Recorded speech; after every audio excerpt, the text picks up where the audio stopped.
Ladies and gentlemen, Honorable Vice President of India, Shri M Hamid Ansari. Excellencies, distinguished guests, ladies and gentlemen. I thank the Honorable Minister, Nayak ji, for inviting me to inaugurate today's conference. I welcome the participants from home and abroad. This audience is aware that the decision to observe June 21 as the International Yoga Day was taken on Prime Minister Narendra Modi's commendable initiative by the United Nations General Assembly on December 11, 2014. Its resolution number 69-131 was sponsored, as the Mantriji has said, by 177 member states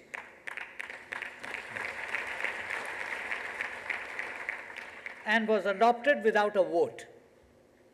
The UN observes a total of 128 similar days on different themes. The resolution recalled the earlier UN General Assembly resolution of January 2012, reaffirming inter alia the right of everyone to the enjoyment of the highest attainable standard of physical and mental health, and was premised on the importance of fostering good health and on lifestyle patterns that foster it. In that context, it recognized that wider dissemination of information about the benefits of practicing yoga would be beneficial for the health of the world's population. A good deal of discussion has been held in many places on defining yoga. Is it a science, an art, an aid to meditation, a spiritual path, or a religion? Different interlocutors would give different answers, each valid to an extent and none universally endorsed. Some years back, I had acquired a copy of Patanjali's Yoga Philosophy. It described yoga as one of the 6 systems of Indian philosophy. It defined yoga as concentration and as the method of suppression of the modification or fluctuations of the mind that can be stopped by practice and detachment. It emphasizes exercises of mind and body. It is a truism that for an average person and in his or her daily life, the practical outcome of a theory or philosophy is more relevant than the intricacies of the philosophical process itself. This would hold good for yoga also, and is the rationale of the UN General Assembly resolution and its emphasis on fostering good health. The argument is pragmatic, and its basic premises self-evident. Firstly, good health, physical and mental, is an individual and social necessity. Secondly, absence of good health is a handicap for normal living, and hence it must be overcome. And thirdly, down the ages and based on the collective experience in different societies, prescriptions of good physical and mental health and the necessity of hygiene have been treasured, often reinforced for added effect by faith or culture-based edicts. Human history is also a record of human suffering through disease and ill health. The most telling examples of these are epidemics. The Black Death of the 14th century, for instance, emanated in China or Central Asia, spread across most parts of Europe, and took a toll of 75 million lives. Even today, the fear of pandemics continues to haunt us. As on so many other counts, there is a stark relationship between poverty and ill health. Poverty creates ill health because it forces people to live in environments that make them sick without decent shelter, clean water, or adequate sanitation. For this reason, the world community's Sustainable Development Goals for the period 2016 to 2030 enumerate poverty, hunger, and good health as the first three targets to be achieved. The importance of good health and of sanitation was well understood by the leaders of our freedom movement. Mahatma Gandhi had observed that health is the real wealth, not pieces of gold or silver. He had on many occasions written and spoken about the economic impact of insanitation. With greater availability today of public health data, it is possible to obtain a fairly accurate picture of the social and economic cost of ill health. 1. Indian households reported health-related adverse events as the most common adverse event, or 34% of all, after natural disaster at 51, and about 40% of the household expenditure for treating non-communicable diseases were financed by households with distress patterns such as borrowing or sale of assets. Second, it is estimated that India lost 237 billion US dollars between 2006 and 2015 from premature deaths due to heart disease, stroke, and diabetes. Third, it has been estimated that the cost of non-communicable diseases for India is about 5 to 10% of the GDP. Similarly, the production functions approach estimates that India stands to incur a cost of 4 to 10% in annual economic output due to such diseases. And fourthly, overall, India stands to lose $4.58 trillion by the year 2030 due to non-communicable diseases and mental health conditions. Cardiovascular diseases accounting for 2.17 trillion US dollars and mental health conditions accounting for 1.03 trillion US dollars will lead the way in economic loss. A report prepared by the World Economic Forum and the Harvard School for Public Health in the year 2014 had concluded that cardiovascular diseases, cancer, chronic respiratory diseases, diabetes, and mental illness account for more than 63% of deaths worldwide. Given this profile and the inability or unwillingness to augment public health funding in developing countries, and that includes India, the quest for complementary health approaches assumes an urgency. Amongst these is yoga, which has acquired a following worldwide. These complementary approaches do not prevent or cure, but certainly assist the process of retarding the degeneration of those functions of the human body that allow the diseases to make inroads. Friends, besides these essentially physical aspects of the science of yoga lies its metaphysical dimension that, as Patanjali put it, focuses on the art of concentration and on the method of control of the modifications or fluctuations of the mind.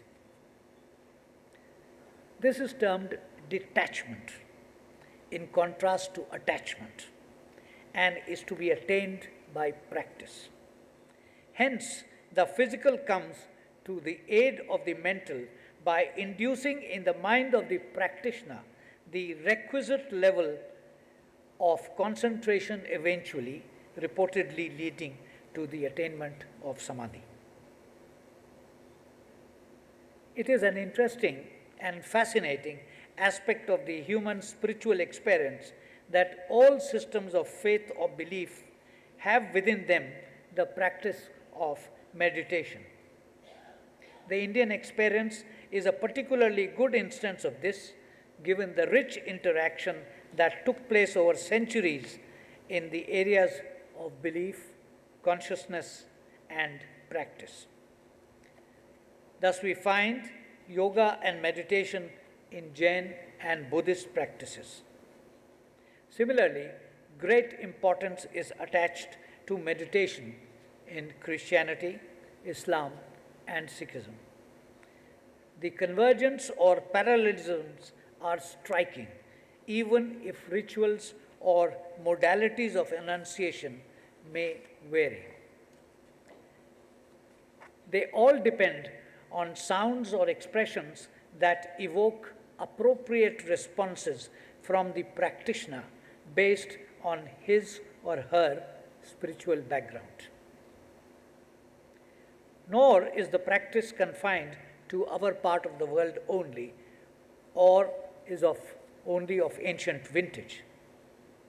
There is a good deal of contemporary debate about the practices of meditation, their utility and limits.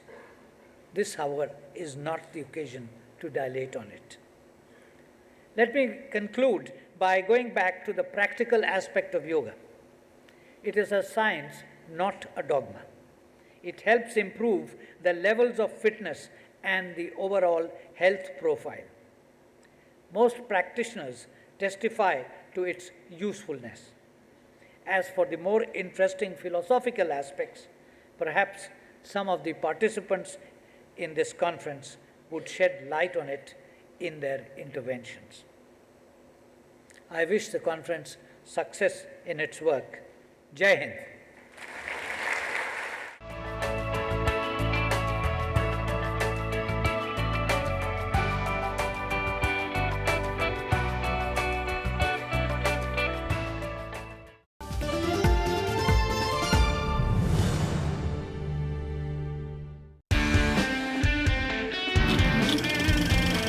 Hello and a warm welcome to It's My Life, the program that brings you face to face with country's top politicians.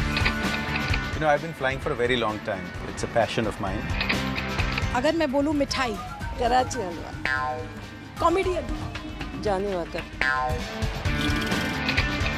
ये मेरी जो भाभियां हैं ये प्रसन्न रहेंगी तो मुझे ठीक से खिलाएंगी, तो इसलिए मैं तो अपनी सारी भाभियों की चमचागिरी करती हूँ। मैं तो चला जिधर चले रास्ता। You can't be a successful MP without your wife, huh? I can't be successful anything without my wife. Shortcut में सबको खुश करने के लिए चल धन्नो आज तेरी इज्जत का सवाल है। See, whenever you play golf, you forget about anything. You forget even your own wife also.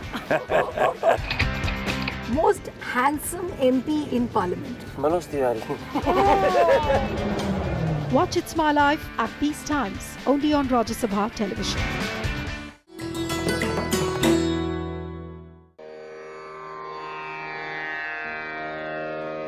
The sacred relics of Buddha were unearthed in Piprava in Uttar Pradesh. Buddhist monks from all over the world visit the National Museum to pay their respects. These charred bone fragments of Buddha are housed in the gold canopy gifted by the royal family of Thailand.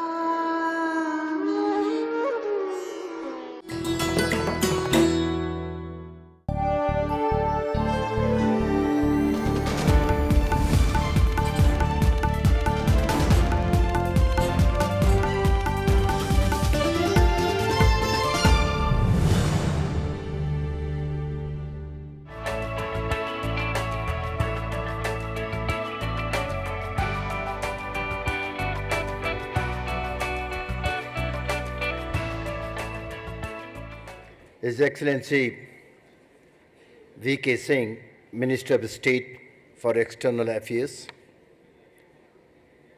President Dr. Kabita Sama, Excellencies, esteemed professors and academics, friends and guests, and the main reason for our being here today, graduating students of the past 5 years.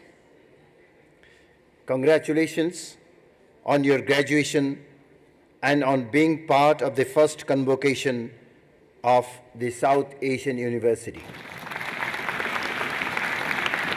It is my privilege to be part of this convocation that celebrates your graduation and creates history at the same time.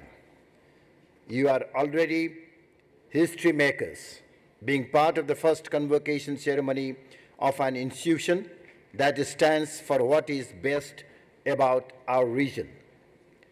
South Asian University is testament to the heritage of knowledge and wisdom of our region. You are now the torchbearer of this heritage and culture of innovation. As you brace yourself to explore and conquer your future, you will take with you not just what you learned in the classrooms, but also better understanding of the cultures of South Asia and higher regional consciousness.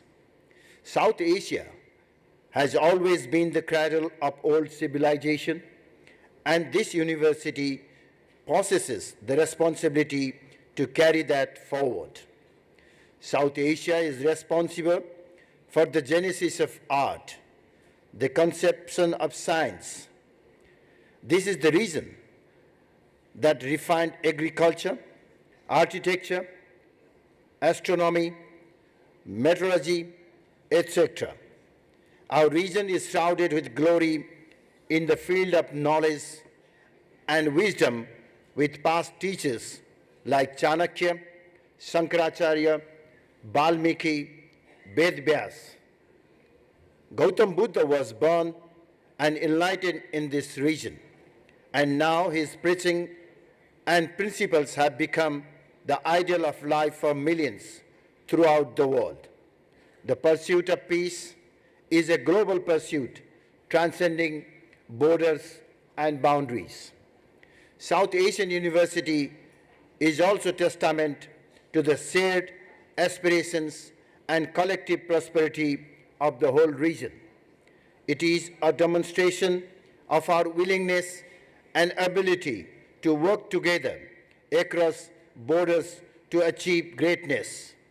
We can set an example of regional cooperation to the world through this great institution. Slowly but certainly, South Asia is beginning to claim a respectable space in the world. It is hoped that there is shared prosperity backed by the economic development of the region, led by the high growth rate of India. It is up to you to show the world that South Asia is not just about poverty and backwardness. We have made great strides in economic and social development, especially in technology, so much so the world looks to us for IT support. However, today is not just about the university.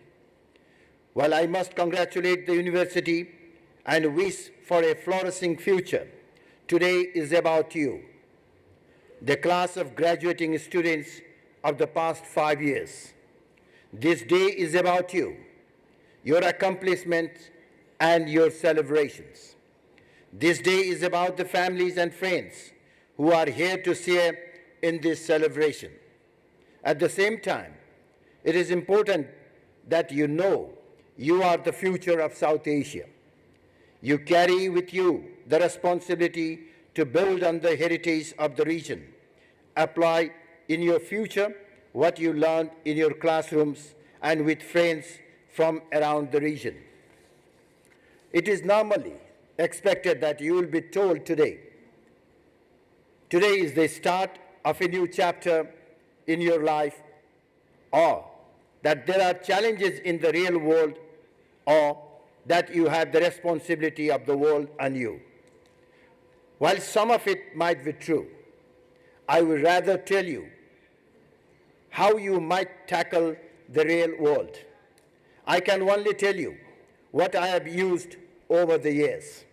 It is by no means a complete solution for life, but the hope is it can help you find what works for you. Everyone will tell you that you need to be hardworking to achieve greatness. And there is nothing wrong with that. However, it is also important that you keep walking the road. Work hard and keep walking the road. You will come across more failures in life than you imagine. You will face many hurdles that will make you think twice about the path you have chosen. The answer is not to waver at these hurdles. If you work hard enough and stay at it long enough, you will find a way past failure. I have always told myself, and I hold to be true, one line I learned as a child: there is no shortcut to success, no sustainable success at least. In line with that, be persistent and be consistent. You have to be as persistent as you can be and never give up. Sometimes you will taste success, but other times you will run into walls. Only how tenacious and optimistic you are and how irrepressible your willpower is will determine your success. Abraham Lincoln once said that it was not important whether you fail, more so how many times you get up after failing. But be consistent. Be consistent in your principles. No matter what walls you run into or how many easier paths you are presented with, be consistent with your principles.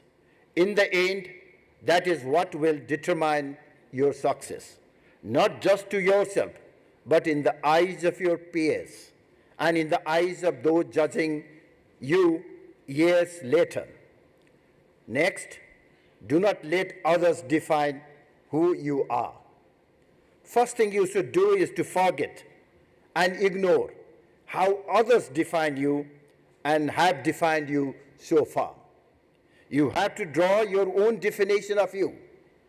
This lifetime is too limited to be spent trapped by living within other people's thoughts. Don't let the noise of others' opinions drown your inner voice. Live with your dream. As the tennis great Billie Jean King once said, when people tell you not to believe in your dreams, and they say, why? Say, why not? My last lesson in life, and perhaps the most important, is Niskam Karma. Work without desire or attachment. When you don't have control over the results, you should not be bogged down by the concerns of what will happen tomorrow. Believe in the saying, whatever happens will happen for the best. Happiness in life is when you do something without expectation of result at the end. We are consistently told that success is measured in what you have. How much salary you make, how many houses or cars you have. Let me tell you what I have learned over the years, so you can take advantage straight away. Selflessness works. When you walk without the expectation of the end result from the very beginning, you will realize your measure of success changes. Learn to give back. You will learn that selflessness is the best thing you can do for yourself. You are lucky and have a lot to be thankful for. That also means you have responsibility to ensure you give back to the society. Each of us, in our own little ways, has to learn to give back. Once again, let me congratulate you on this fine achievement. I am sure you cannot wait to celebrate with your family and friends. I wish you all a successful future. Finally, my words of thanks to the South Asian University for organizing this grand ceremony and inviting me to be a part of the occasion. Thank you all.